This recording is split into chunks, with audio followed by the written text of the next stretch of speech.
The bell above the diner door rang softly as Lily pushed her wheelchair inside. The sound nearly lost beneath. The hum of old ceiling, fans and the hiss of coffee on the burner. Rain dripped from the hem of her coat, pooling on the cracked tile floor. She paused for a second, catching her breath, then rolled toward the corner booth, the only place where her chair fit without blocking the aisle. Thursdays were her quiet ritual. 1 cup of chamomile tea, 1 hour of peace, or at least that's what she hoped for. Lily adjusted the brace on her leg and placed her hands neatly in her lap. Her fingers shook slightly, a habit she hated but couldn't control. She stared out the window, watching headlights smear into long lines through the rain. This diner had seen her at her best and her worst. It was where she came when the world felt too heavy and she needed to remember.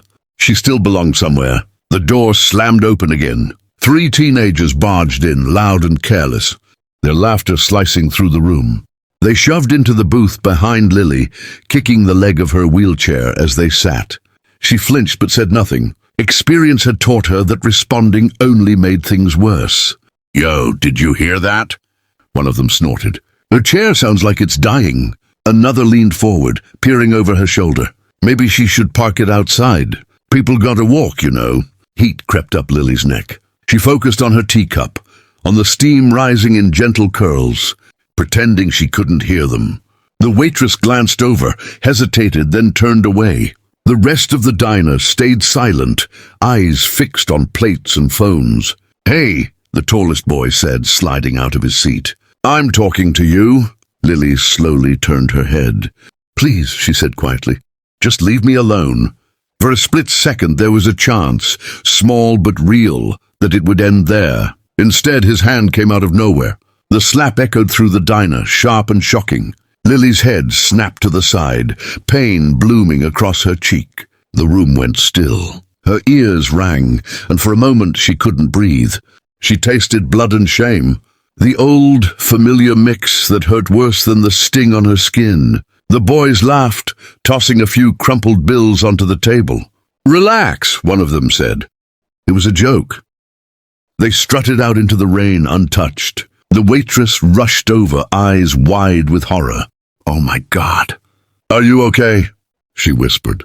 Lily nodded, forcing herself to smile, though her hands trembled harder now. Outside, across the street, a man in a worn leather jacket watched the diner door close. His jaw tightened as he checked his watch. Exactly 1 hour later, the quiet routine of the diner shattered. At first, it was a low rumble, so deep it vibrated through the windows and into the floor.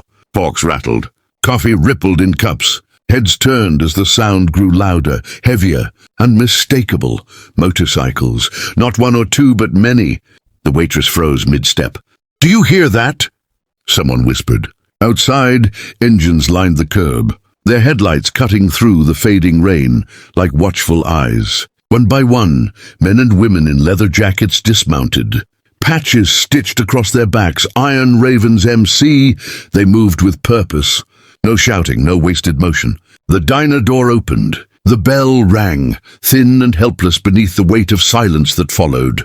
Conversations died. Even the grill seemed to quiet as the bikers stepped inside. Boots hit tile in slow, measured strides. They filled the room, not threatening, not loud, just present. And somehow that was worse. The manager hurried out from behind the counter, forcing a smile that trembled at the edges. Welcome. What can I get you folks?" The man in front removed his gloves. He was broad-shouldered, silver threaded through his beard, eyes calm but unyielding. "Coffee," he said evenly. "Black, and some information." The manager swallowed. "Information about the kids who slapped a disabled girl in this diner an hour ago." The words landed hard. A hush fell so deep it felt sacred. The waitress covered her mouth, tears welling. A customer pointed with a shaking finger toward the street. They went to the arcade down the block." "Thank you," the biker said, nodding once. They didn't argue. They didn't threaten. They turned and left as smoothly as they had entered. 20 minutes later, the door opened again. This time, the teenagers came in first, shoulders hunched, faces pale, laughter gone. Behind them stood the bikers, silent as shadows. The contrast was brutal. Confidence had drained from the boys, replaced by fear and something new, understanding. The leader stepped forward. "You owe someone an apology." The boys approached Lily, eyes fixed on the floor. One by one they spoke, voices shaking, words clumsy but real. "I'm sorry. We were wrong. Please forgive us." Lily's chest tightened. She nodded, not trusting her voice. The biker placed a thick envelope on the counter. "That covers her meals here for the next year," he said. "And a donation to the local disability center." He knelt beside Lily, lowering himself to her level. His voice softened. "What happened to you matters. You matter." Then they left, engines roaring back to life. Justice carried away on two wheels, leaving behind a diner that would never look the same again.